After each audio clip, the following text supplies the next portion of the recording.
Diseases of the tympanic membrane. Number first is the retracted tympanic membrane.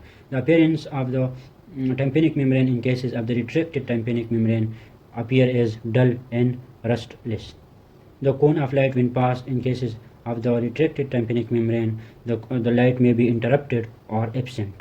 The malleus become shortened in the cases of the tympanic membrane retraction. Lateral process of the malleus become prominent.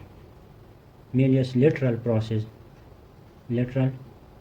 process become more prominent, more prominent.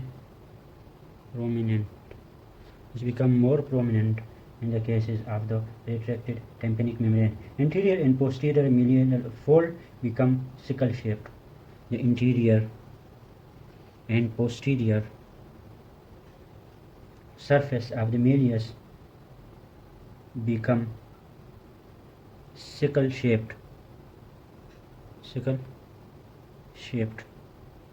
sickle shaped is this shape. That become the sickle shaped appearance in the interior and posterior folds of the malleus.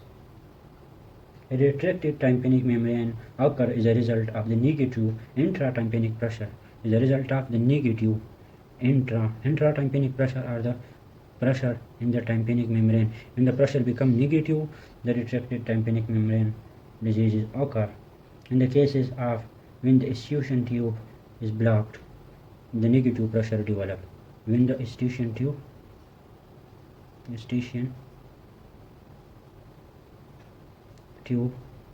block is the when the eustachian tube is blocked, the negative pressure develop, and that cause the retracted tympanic membrane in the interior and posterior fold of the malleus become sickle shaped. The lateral process become more prominent, and the malleus become shortened. Cone of the light is interrupted or absent, and appearance of tympanic membrane become dull shape and rustless. The second disease of the tympanic membrane is the meningitis bullosa. Meningitis bullosa is the formation of the hemorrhagic blebs on the tympanic membrane and deep meatus. There is the formation of hemorrhagic blebs on tympanic membrane and deep meatus.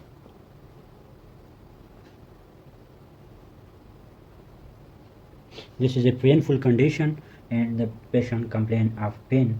The causes of the meningitis bullosa may be viral or mycoplasma pneumoniae causes. The cause may be viral infection and mycoplasma pneumoniae.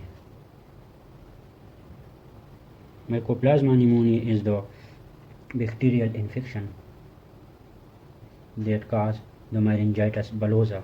In meningitis bullosa, the formation of the hemorrhagic blebs are seen on the tympanic membrane and deep meatus.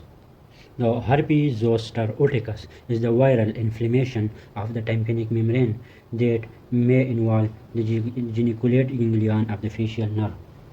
That is viral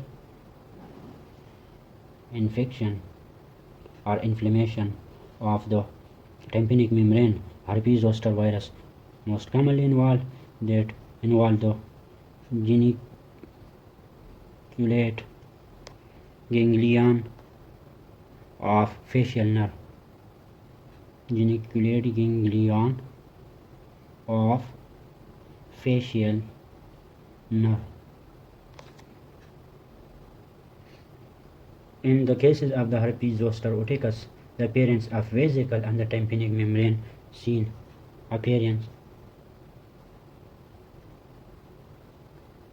of vesicle on tympanic membrane mostly seen. The vesicle may also formed on the deep meatus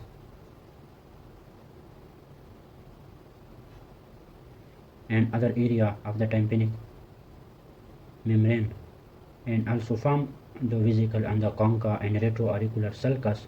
The seventh nerve involvement by these herpes zoster viral infection is mostly occur and external environment may occur.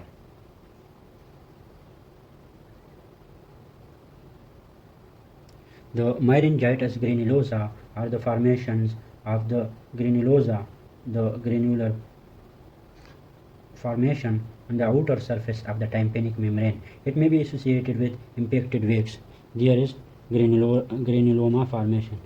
Granuloma formation. It may be associated with impacted wakes. Impacted wakes are the hard wakes. They are deposits on the surface of the ear canal or near to the tympanic membrane. They may be deposits. Long-standing foreign body also cause Myringitis granulosa or external ear infection also occur. Long-standing. When the foreign body remain for long time, this is long-standing of the foreign body may cause Myringitis granulosa. There is the granuloma formation, and impacted wakes may also cause the Myringitis granulosa, and external ear infection also cause this condition. External ear infection. The external ear infection may also cause this condition.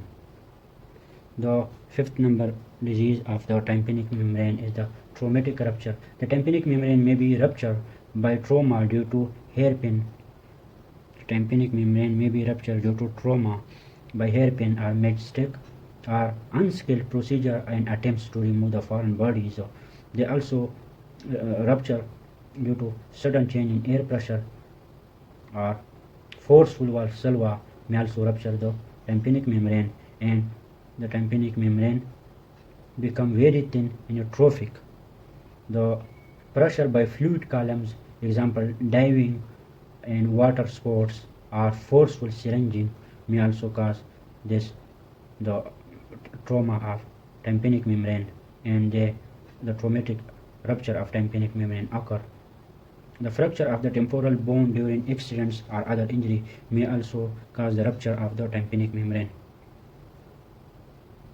Rupture of tympanic membrane.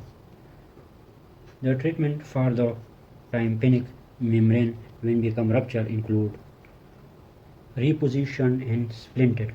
The reposition and splinted. The reposition and splinted can be done in the cases of the rupture tympanic membrane, and these rupture tympanic membrane should be examined under the operating microscope. In the age of reperforation, reposition occur and splinted must be done. Majority of the cases, the edge of perforation gets inverted towards the middle ear. In such cases, the ear should be examined under the operating microscope, and the reposition and splinted can be done. If the facial nerve are involved, urgent exploration may be required. If facial nerve involved, the urgent exploration can be done in cases of the facial nerve involvement or the subluxation of stapes. In the cases of the subluxation of stapes, the patient is complained of vertigo and nystagmus and sensory neural hearing loss, so the urgent exploration must be done.